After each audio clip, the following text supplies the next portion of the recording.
Primeiro Jornal Tirol FM, com as primeiras informações do dia. Durante os últimos meses, a estiagem vem castigando diversos municípios do Vale do Taquari, como também do estado, acarretando em prejuízos enormes na agricultura. E eu tenho o prazer de conversar nesta manhã com o pré-candidato ao governo do estado e também deputado estadual Edgar Preto, do PT, que cumpriu o roteiro de 2 dias na última semana aqui no Vale do Taquari e também no Alto da Serra do Botucaraí. Deputado, bom dia, tudo bem? Bom dia, JD. Prazer enorme conversar contigo, conversar com todos os ouvintes da Rádio Tirol, o povo aí de Teutônia, de toda essa grande região que está em sintonia com você. Agradeço muitíssimo, de coração, viu, JD, a oportunidade do convite de vocês para esse bate-papo aí, viu? Perfeitamente. A gente agradece o senhor também por trazer para a gente, né, essa sua visita aqui no Vale do Taquari e também no Alto da Serra do Botucaraí. E eu gostaria de saber o principal motivo da sua visita na região foi para falar realmente sobre a estiagem. E gostaria que o senhor detalhasse um pouco mais sobre a sua vinda aqui no Vale do Taquari. Eu tive, JD, fazendo esse meu giro aí pela região, justamente com esse objetivo de acompanhar a situação da estiagem, que afeta todo o estado do Rio Grande do Sul, algumas regiões mais e outras menos, mas pela importância também desta região, pela produtividade que daí sai, a importância econômica que tem para esta região e para o Rio Grande do Sul, eu fiz questão de ir nesta região, já tive em outras também, mas aí em especial o Vale do Taquari, que tem mais de 40 mil produtores rurais, é a segunda bacia leiteira do nosso estado, e acumulam perdas significativas em toda esta região.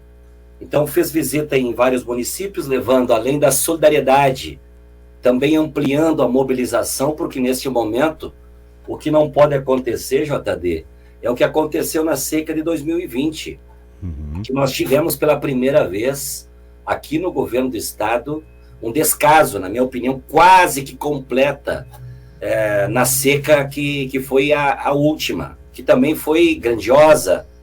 Muitos e muitos, centenas de municípios, mais de 400 municípios decretaram situação de emergência na seca 2020, e o governo do estado muito pouco fez.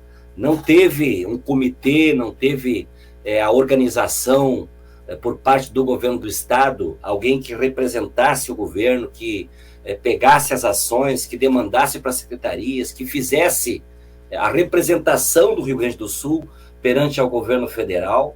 Então a gente está mobilizando entidades, municípios, prefeitos, vereadores, o conjunto da sociedade que tem ligação com o campo agrícola, para que se mobilizem. O Estado não pode virar as costas, JD, para um setor que representa mais de 30%, quase 40% do nosso PIB, toda a cadeia do agro, da agricultura familiar. Se levarmos em conta também a comercialização, tem uma importância extraordinária para o PIB do nosso Estado. Além do que, JD e ouvintes, produz o que é essencial para a vida, que é o alimento. Se a agricultura vai mal, se a agricultura não produz, nós teremos ainda muito mais dificuldade nas cidades para enfrentar esse período. Para os nossos ouvintes da Tirol saberem, o Rio Grande do Sul é o estado brasileiro que a cesta básica está mais cara, JD. Eu estou inconformado com isso, porque é um estado onde nós estamos que tudo que se planta dá. Nós temos aqui um solo fértil, nós temos um povo trabalhador, e, no entanto, é o local do Brasil que a comida está mais cara. R$ 691 é o valor de uma cesta básica. Consome mais de 50% do salário de um trabalhador assalariado.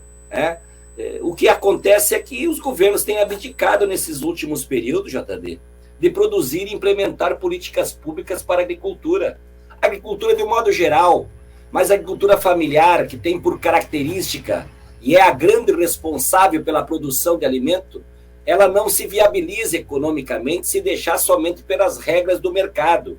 Tem que ter uma intervenção pública, tem que ter políticas públicas, tem que ter um cuidado muito especial, porque é deste setor que abastece as nossas necessidades. E, infelizmente, com essa abdicação dos governos com a agricultura familiar, o nosso Rio Grande, em determinadas regiões, JD, ele vira meio que uma espécie de uma lavoura de uma cultura só. mesmo os pequenos, mesmo o minifúndio, às vezes coloca a conta no papel, JD, e percebe que é mais viável economicamente ele arrendar o seu pedaço de terra ou vender do que ele produzir batata, aipim, feijão, milho, né? Produzir leite. Então, o pequeno agricultor vai migrando para a monocultura e a gente vai produzindo e vai batendo o recorde de exportação.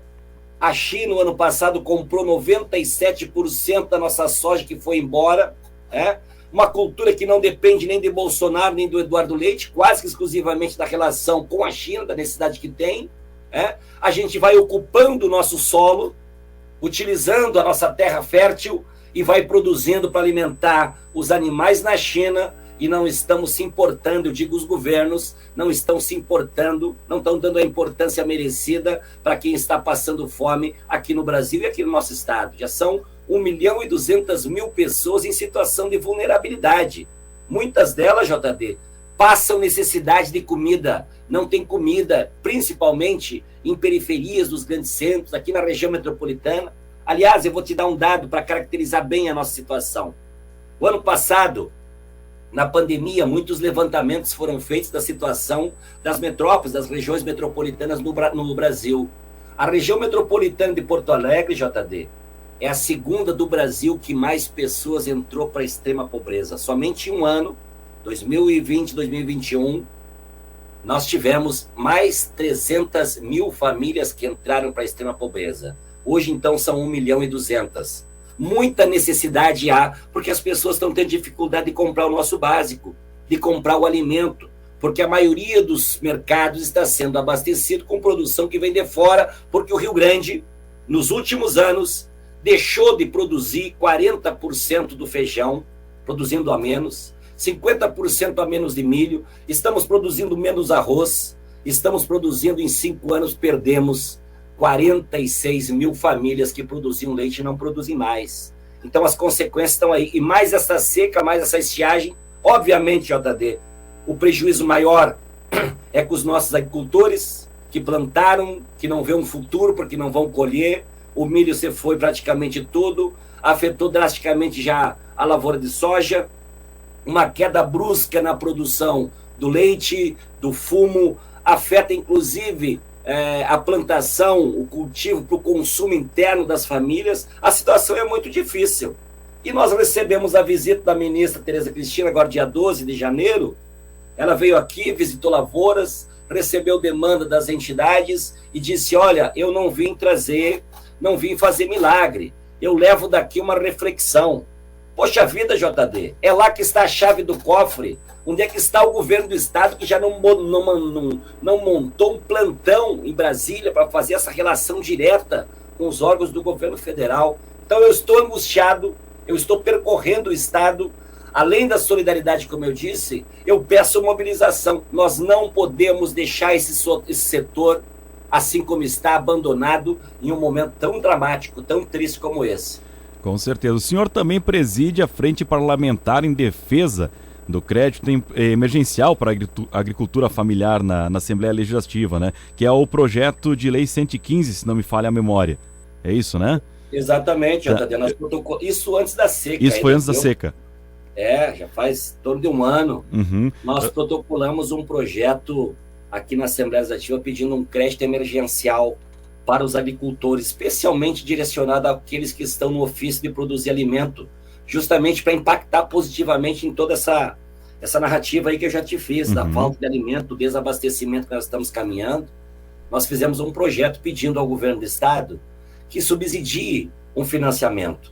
Da seguinte forma, emprestar um recurso direcionado à produção de alimentos, só que tu não pode emprestar um recurso agora e pedir que o ano que vem ele já pague.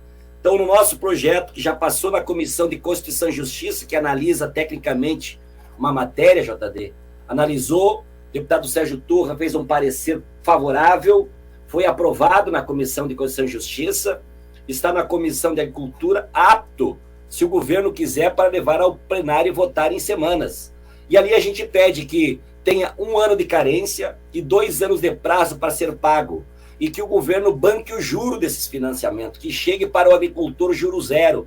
Nós fizemos, inclusive, uma conta, e já entregamos ao governo, que com 50 milhões, ele colocando no FEAPER, que é o fundo, é o instrumento do governo do estado de formular e implementar políticas para a agricultura familiar, com 50 milhões bancando o juro do financiamento por 3 anos, dá para colocar como financiamento com juros zero R$1 bilhão.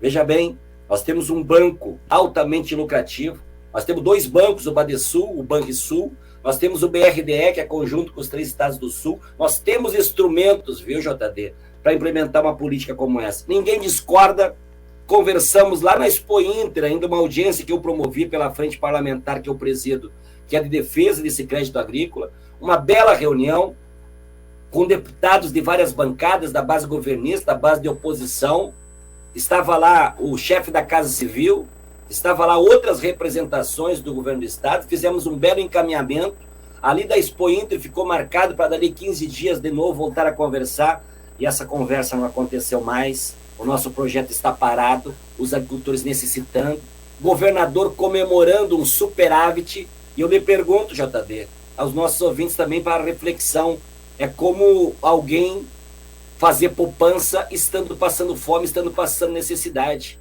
Como é que um governo comemora que tem dinheiro guardado e não implementa políticas públicas como essa? Estamos falando especificamente da agricultura familiar, JD. Nós podemos pegar pequenas e microempresas, que de agosto de 2020 a agosto de 2021, 25% das pequenas microempresas encerraram as suas atividades. Então eu estou angustiado porque me parece que o governo está bem na internet e na televisão. A gente fala, ninguém discorda, mas não se tem um encaminhamento. Assim foi na seca em 2020. Eu participei eu acompanhei até o governador na audiência lá com a ministra Tereza Cristina, lá em 2020. Sem ser convidado, eu me convidei. E lá depois daquela audiência, que também tinha outros deputados federais, da bancada federal de vários partidos, aqui no estado, em uma outra reunião que fizemos, eu vi a reclamação dos deputados federais justamente sobre isso, diziam eles, JD.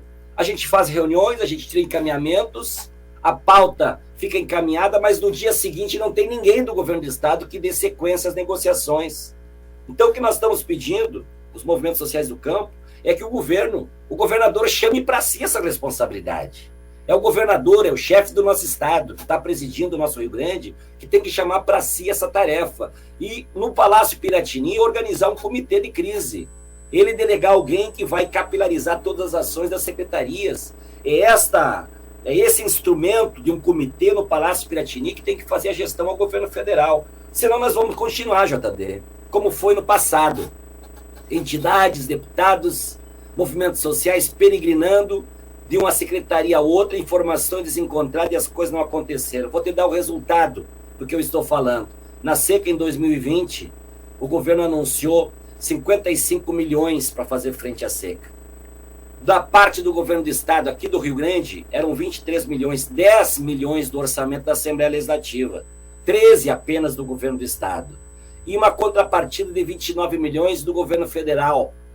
Esses 29 milhões do governo federal não foram gastos, foram contingenciados. O governo federal recolheu de novo esse recurso. Mais de 200 mil municípios ficaram sem assistência porque era um recurso direcionado para fazer poços artesianos e fazer açude. Não teve organização, não foi gasto aquele dinheiro. Esta é a prova cabal, queridos amigos. Esta é a prova cabal do descaso, da não importância que o governo do Rio Grande do Sul, de um estado que produz tanto, que tem um PIB que depende também da agricultura, está fazendo.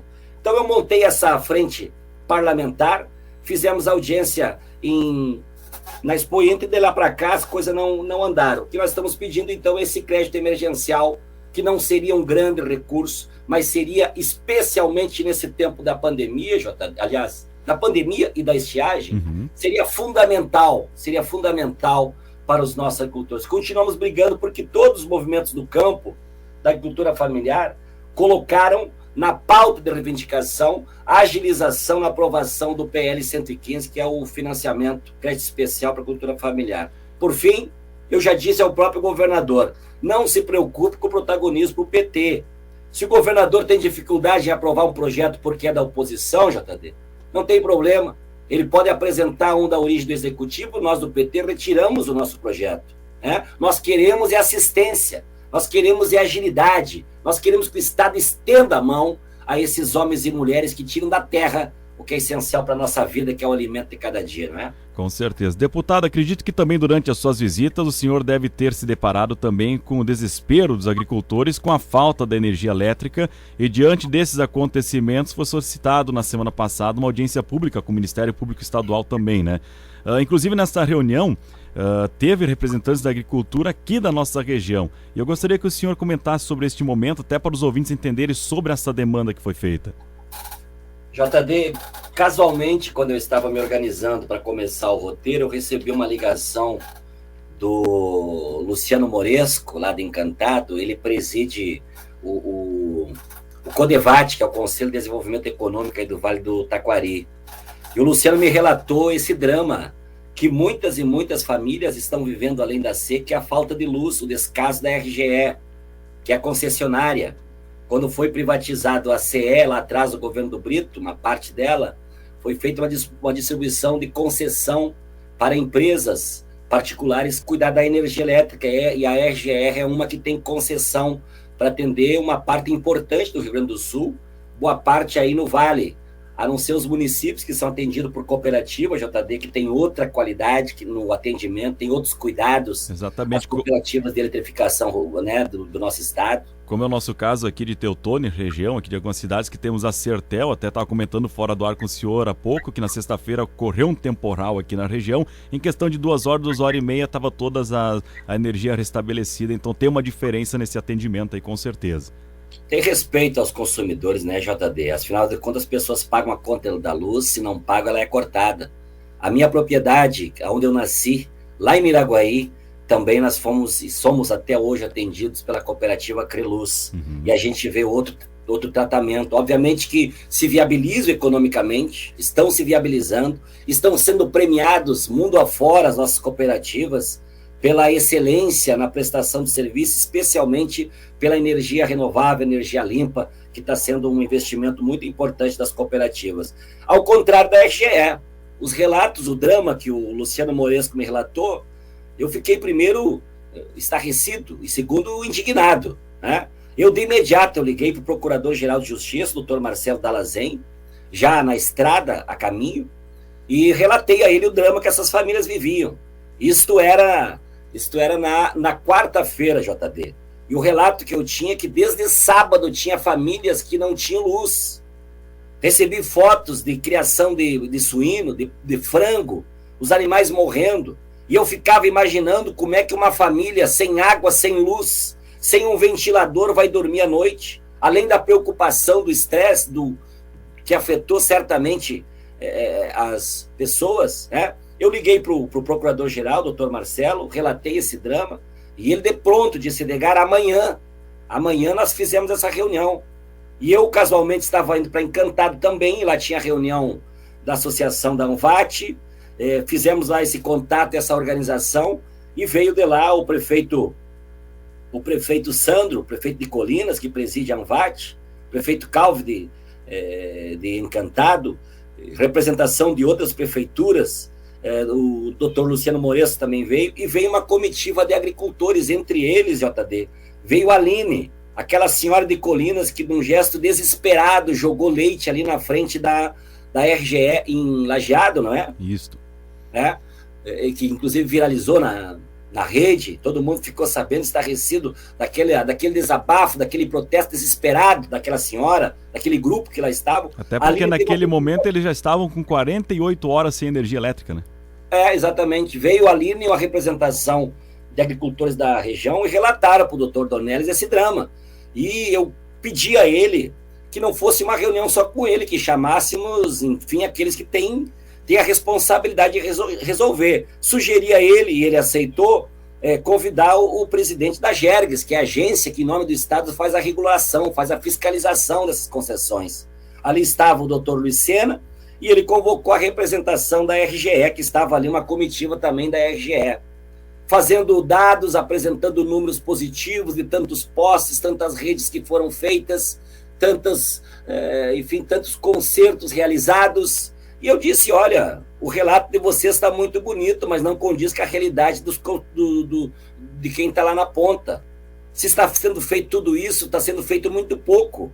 Tem que ser feito muito mais. A EGR, vocês sabem, uma grande empresa, uma grandiosa empresa, né? Que tem lucros extraordinários e apresenta números positivos, mas eu disse, por que esperar ainda ter poste de madeira? Para que esperar apodrecer um poste para depois cair, vocês levar um dia, 2 dias e as famílias lá acumulando prejuízos? Ao ponto que nós demos um belo encaminhamento, viu, JD?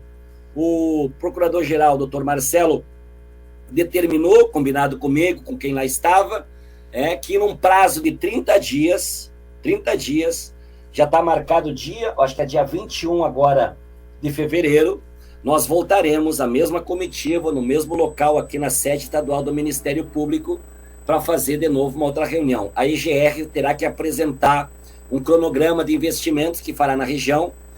Determinou também o doutor Marcelo que as prefeituras, os municípios, façam um relatório da situação, das demandas que se tem em cada uma dessas localidades, para a gente fazer de novo esse acerto de contas, digamos assim. Confrontar o que tem de necessidade com o que a RGR se propõe a fazer.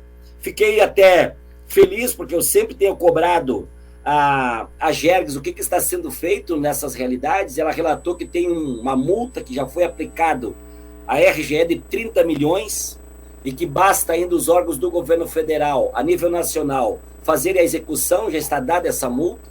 Então vocês vejam, eles acumulam milhões de lucro e não se importam com uma multa de 30 milhões. Ou seja, é um desrespeito completo, na minha opinião, não só com as famílias, não só com os consumidores, mas com a economia, JD. A economia dessa região é a economia do Estado que vem sendo afetada drasticamente com esse descaso da questão da luz. Vou dizer a você, JD, depois que tornou-se pública essa nossa reunião, já recebi contato de mais 3 regiões relatando os mesmos dramas que vem sofrendo. Ou é pela RGE, ou é pela Equatorial, que comprou agora a CE. Ou seja, nós vamos ficar dependendo, né, dessas concessionárias, vamos ter que se agarrar nas cooperativas, né, estabelecer uma nova relação, tem que ter alternativa, porque o Estado vai perder a condição de interferir. Não tem mais a empresa do Estado para fazer essa intervenção, para fazer uma regulação, digamos assim, deste mercado. A situação é preocupante, não quero ser o portador de notícias ruins, mas é para dizer para os nossos agricultores, para as famílias, para o povo aí do Vale do Taquari, não se sintam desamparados, né? Não se sintam esquecidos. Nós estamos lutando muito aqui por esta região e por tantas outras, para que o governo nacional e estadual faça a sua parte, não vire as costas, não faça de conta que não tem responsabilidade. Eu tenho exemplo, JD, tenho exemplo da seca lá em 2012, que eu era base do governo Tarso Genro. Eu era líder da bancada do PT na Assembleia e eu tenho presente, inclusive, entreguei em mãos para o ex-secretário da chefe da Casa Civil, meu particular amigo Otomar Vivian. Quando era secretário, estava ele negociando conosco, ele nos disse: Edgar, tu já me falou várias vezes de toda a ação que vocês fizeram no governo do Tarso Genro. Você tem isso por escrito? Você tem como nos encaminhar, nos ajudar a apontar esses caminhos? Eu disse, mas com muito prazer. Convidei, JD, o líder da nossa bancada, o deputado Pepe Vargas, que era ministro do MDA naquele momento, e fomos ali entregar o documento completo de todas as ações que foram feitas no governo Tarso Genro. Quero dizer para os nossos ouvintes, em valores, foram destinados 206 milhões de reais na seca lá em 2012 para fazer frente àquele momento dramático que as famílias viviam. Nós conseguimos fazer muito, não fizemos tudo, mas deixamos muito bem encaminhado ações que ficaram como exemplo. Nós conseguimos comprovar, JD, que o Banrisul, se tiver disposição, se tiver decisão política, ele pode operacionalizar políticas diferenciadas para esse setor. Por exemplo, nós conseguimos implementar o cartão emergencial rural. As famílias mais empobrecidas, mais vulneráveis, receberam do Banrisul um cartão que era por mês 400 a 500 reais, algumas parcelas, não foram muitas, mas naquele momento, para quem estava com problema, com dificuldade, inclusive para a sua questão pessoal, de alimentação e outras despesas, foi fundamental. Operacionalizamos um cartão emergencial do Banrisul que beneficiou 108 mil famílias com esse valor, mesmo que pequeno. Anistia das dívidas do Funterra do FEAPER beneficiou 45 mil famílias. Anistia do programa Mais Alimento beneficiou mais 2.455 famílias. Eu estou olhando aqui porque eu tenho esse documento em mãos, JD, para dizer como até comida para os animais. Numa negociação que o governador fez, porque o governador Tarso chamou para ele a responsabilidade. Montou um comitê de crise no Palácio Piratini e numa relação com a Conab, que tinha lá um trigo que não era mais possível para consumo humano, destinou para o Rio Grande do Sul.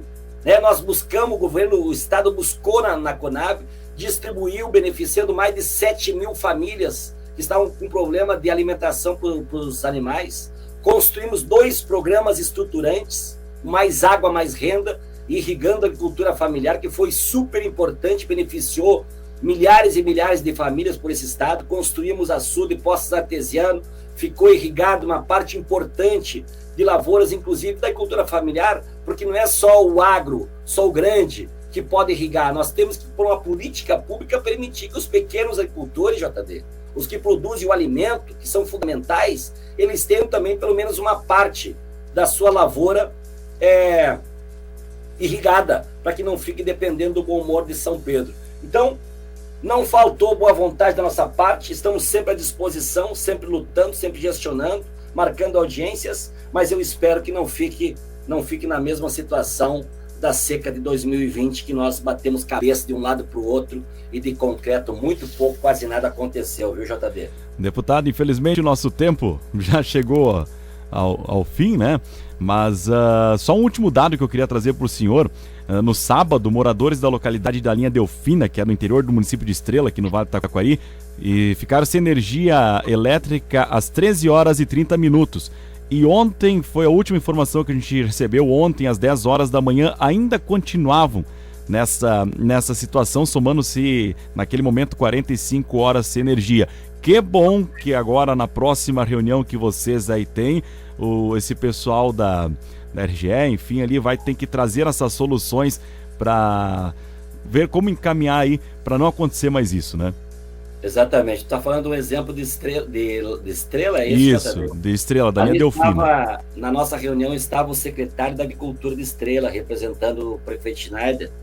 Certamente ele está atento com isso, deve trazer esse relato para a próxima reunião. Veja você, depois da reunião, depois da RGE ser intimado pelo Procurador-Geral de Justiça, ainda acontece mais esse evento aí da falta de luz. Ou seja, essa gente não entende uma outra linguagem a não ser uma ação mais efetiva, uma imposição de cumprimento das obrigações que eles têm que fazer. E é isso que estamos tentando. Espero que na próxima reunião, nesse dia 21, a gente consiga dar um encaminhamento que não ocorra mais um descaso como está acontecendo, não é? Verdade. Deputado, obrigado por ter trazido essas informações para a gente, ter aceitado aí conversar com a gente nesta manhã. Desejo a você um ótimo dia e vamos lá, né? Vamos tentar mudar essa questão toda aí. Vamos em frente, JD. Eu sou daqueles que não perco a esperança, viu? Eu acredito no Rio Grande do Sul, sei que esse Rio Grande pode muito mais do que está tendo, né? Nós já vivemos momentos difíceis, mas atravessamos. E o Rio Grande tem uma característica, nunca se conformou a ficar de braços cruzados olhando o que acontece ao seu redor. É um estado pujante, é um estado que tem que fazer a diferença na vida das pessoas. Por isso é que eu estou nessa condição, uma decisão unânime do meu partido. Estou colocado como pré-candidato a governador, obviamente, para conversar com outros partidos, com outros segmentos e formar uma frente importante para a gente virar essa página e estabelecer uma reconstrução do Rio Grande e do Brasil junto com o presidente Lula. Muito obrigado pela oportunidade, viu, JD? Obrigado a você, deputado. Ótimo dia.